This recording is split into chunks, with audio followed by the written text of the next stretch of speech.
All right. Hey, everybody. Hello, hello, hello. I am super excited. I'm going to share with you what I learned last week. So, for those who are just jumping on and don't know, I am I am showing the behind the scenes of building a brand, of growing a business, of doing what I want to do to make my dream. And I think that it's something that will give people an opportunity to be in that situation and understand. But really, last week I had some major failures and I learned some lessons from those, and I'm implementing those changes this week so that that failure does not continue. Um, Obviously, unfortunately, I failed, right? Like there was failures, but there was things, and there's things that I did do and that I've done that I've had failures before. I've been doing this photography business since 2017. Um, and it's changed a little bit, right? Like I've changed my business model so that I can actually be profitable. I've changed the way that I do things. There's some things that I've always stayed consistent, but there are some things that I've had to kind of tweak and make changes on, and that's okay. And that's what we have to do. You either decide to quit or you decide to change. And change, and it's okay to just change like what you're doing. That's something that like my husband and I have talked about before is, well, when is it the right time to quit, and is it actually quitting or is it just changing what you're doing? And it doesn't have to be changing what you're doing, like entirely deciding that you're done with what you're doing. It can just be changing a thing. And so I'm going to kind of run through things that I had happen last week that I've been working on, and then I will walk you through what I'm going to do to fix it. And so that you guys can learn from my failures. But I'm building a photography frame and printing business. I have been doing photography as a full service photographer for since 2017, so almost 10 years now. Michelle DeLorme Photography has been the company since 2020. Before it was Gypsy Pines Photography, and then we moved twice. I've restarted this business from scratch in a completely new location. No audience every time. Completely started over, and I've grown every time. I've made more money every year, which is great. But I want to get it to a point where we have the printing, which is currently taking place in our garage. The printing, laying, and cutting is happening there. Framing, part of it happens in my office, and then part of it also happens in the garage. Our garage is not actually a garage; it's a shop. And then we also have a shop where we will be building a office so that we can have a garage back, and so that we can have the room in our house that's the office back. And I will also have I do have a studio space there, but we will also be building into a studio space so that I can do more. So I wanted to show all of it as we're going and growing, and so that everyone gets to see. The goal is to get it to a point where it is a sustainable income and it's supporting both of us, and our family. And then the additional income streams that we have out there are fun money that we can do, whatever we decide to do. If we want to go to Disney or we want to take a cruise or buy a yacht, we can buy a yacht. Obviously, buying a yacht is a much larger investment than going to Disney. Um, so last week, what happened? First of all, last week was the first week of the month, and I did not update my calendar. So when I was scheduling appointments, I have like a giant wall calendar next to me, and I didn't carry into the next month. So I was looking to schedule appointments, and I'm looking at the wrong month, thinking I don't have time in my calendar and I can't do things. So that's the first thing, is at the first week of every month. And at what I'll probably do is the last day of the month, I go in here, erase the calendar, and put the new stuff up so that I can see it. But the other thing is I need to be making sure that I'm keeping a consistent log of what I'm scheduling ahead, right? So if I'm scheduling stuff the last week of the month for the following week, I need to know that and I need to have that there. So coming up with a calendar that I can write that stuff on and have that is going to be a thing. When I was in the military, what I had is right when I was an officer and I had to plan out calendars and everything, I had a giant desk calendar and it had all 12 months in there. And I could just, you could go into the next thing. And it was a big desk calendar. And I think that that might be a good way to go, so that I can balance that. We also did like Outlook calendars and I had things programmed in there and they went to the Google Calendar and everything. So there's a lot of different ways. I just need to get back to doing what I actually know how to do and do it.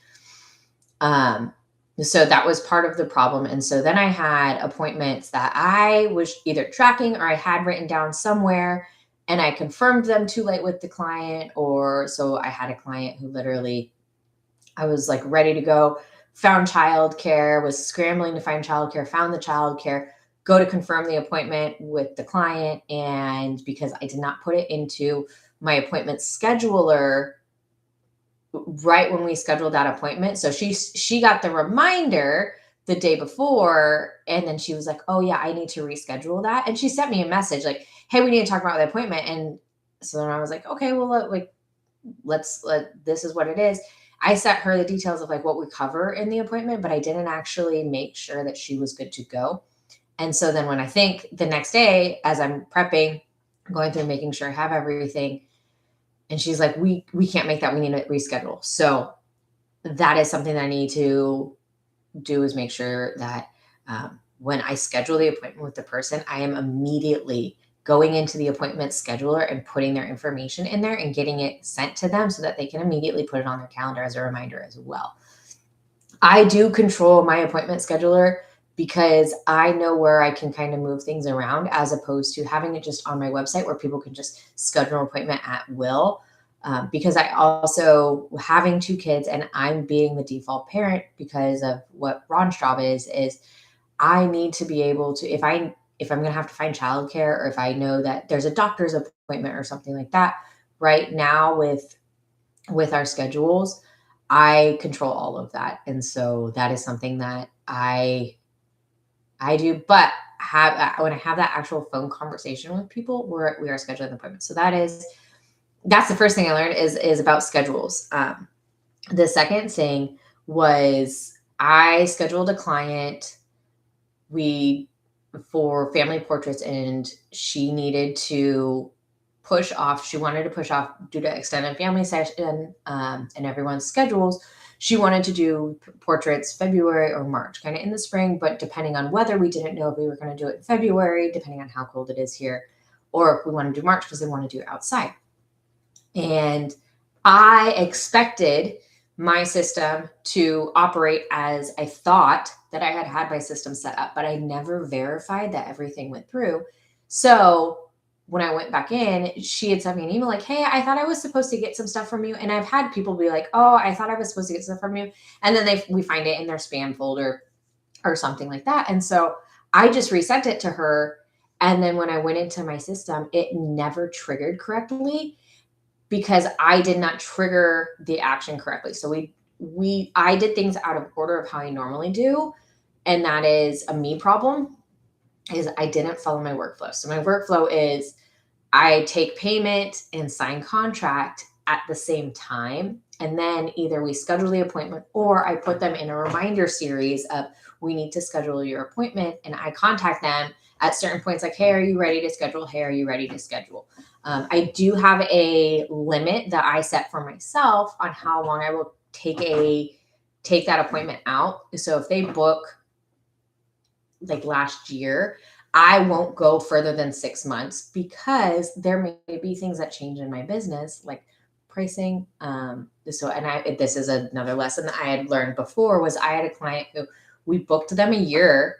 We booked them at like in like November, and we didn't actually photograph them until over a year later. At that point, prices had increased. So my cost of goods and work was going up. And now but they had paid for something at my prices from over a year ago. And so I didn't make the same margin that I normally do on that. And that means that I have to take a cut in what I make because I am paying for other things in the business, right? So when insurance goes up, when gas goes up, when childcare goes up, when equipment costs go up, when props, like all of those things that I need to buy, when all of that adjusts, that is factored into my cost of doing business.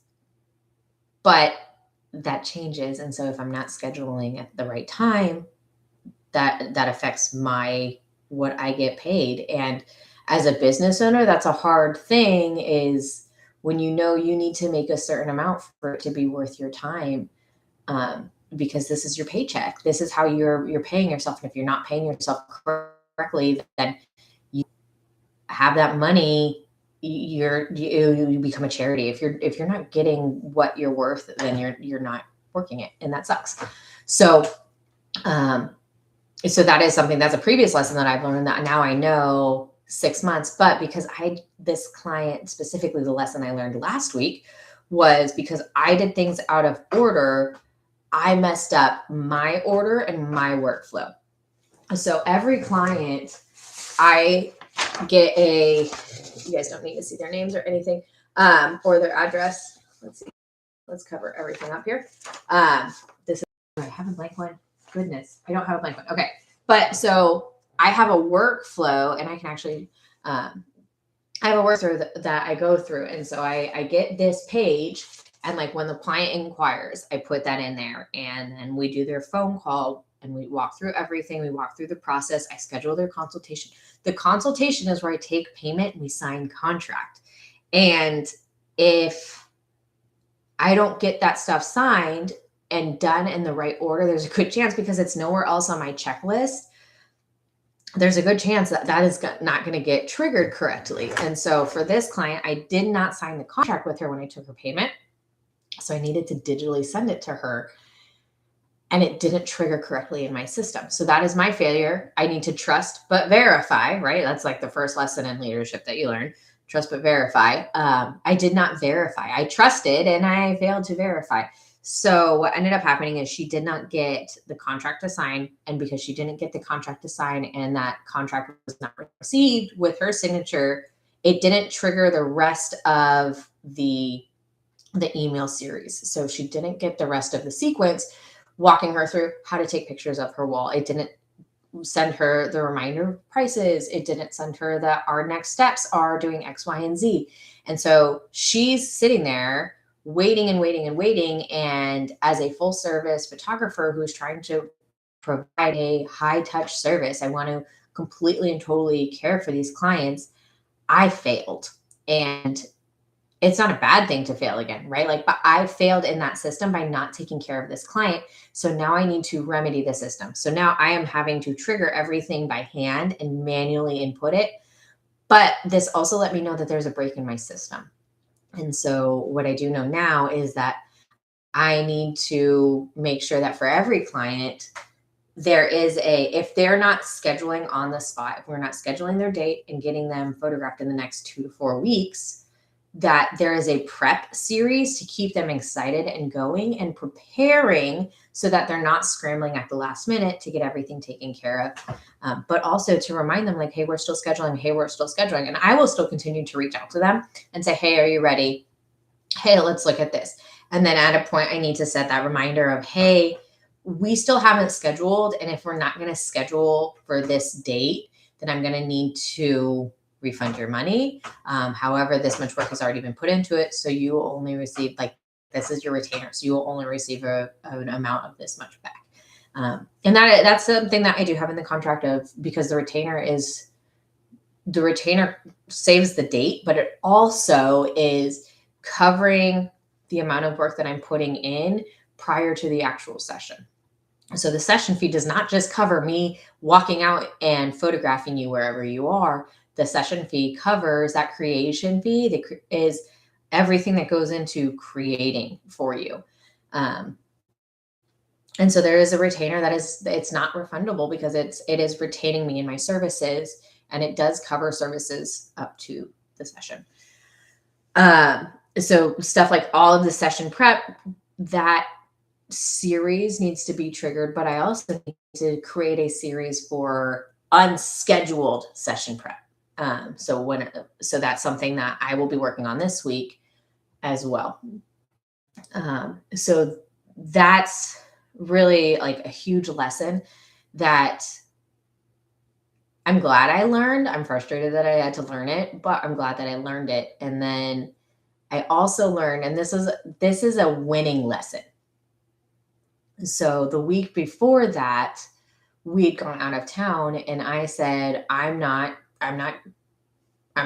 doing anything on this. Like, we're out of town, we're with family, so I'm not going to worry about anything that is on my phone. I'm not going to get on social media. I'm not going to be like taking pictures or checking emails or anything like that.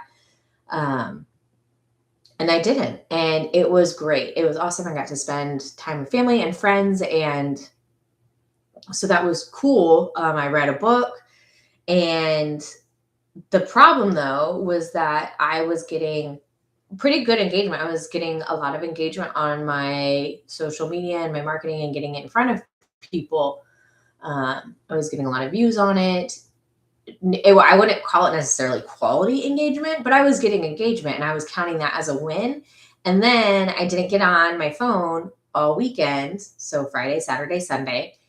We get back on Monday and I dive back in because that's part of my process is doing marketing stuff. And I was getting like 20,000 views, zero engagement. I wasn't getting comments. I wasn't getting likes. Like, people were looking and scrolling.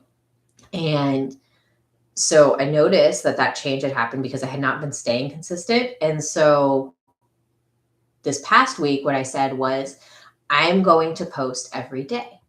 And so I did my personal stuff and I did stuff for the printing and I did stuff for the photography and framing.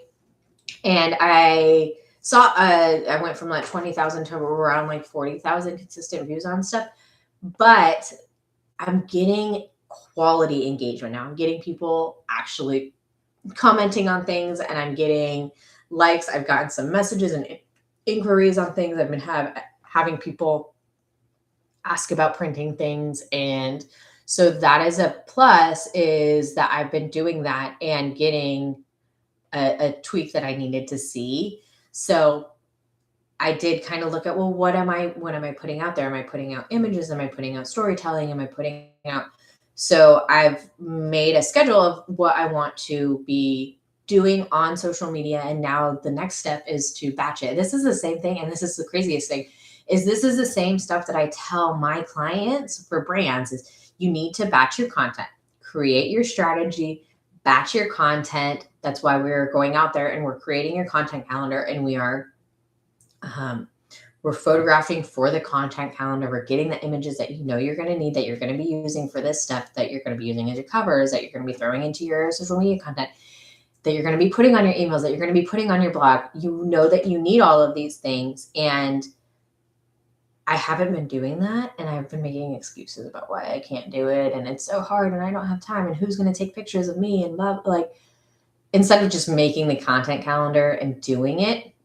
So that's a lesson learned, is it's a lot easier if I do that. And had I done that, I probably would not be, I don't know what I would be if I would be getting that same quality, but well, I would be, because I would have actually batched it to make sense, and not just like random throwing spaghetti at the walls. And so that's where things like talking about, so on Tuesdays, I'm talking about branding photography, what it is, how you use it, what it is, like what goes into it. That is what I'm doing on Tuesdays. On Wednesdays, it's what to wear Wednesdays. And so I'm talking about what to wear to prepare for a session, how to style for a session. On Thursdays, I'm showing stuff. On Fridays, I'm talking about framing and finalized artwork. And on Sundays, I'm doing seniors, right? So I have days that I'm doing that. And then on Mondays, it's kind of like that's kind of the general marketing day on social media, right? Like, everyone's like, oh, marketing Monday. And so everyone kind of puts out their marketing stuff. So that's something that I haven't been doing. I'm adding now, is so on Mondays, I'm putting out the like, hey, I'm booking for this. This is what's coming up.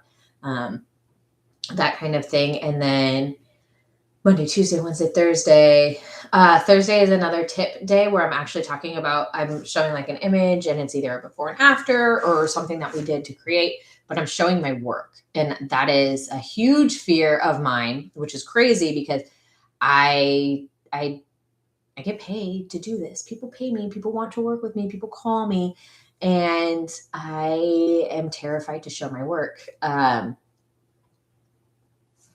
Yeah, so that's one. So, but obviously you need to show what you do in order for people to want to work with you. That's why people look at portfolios.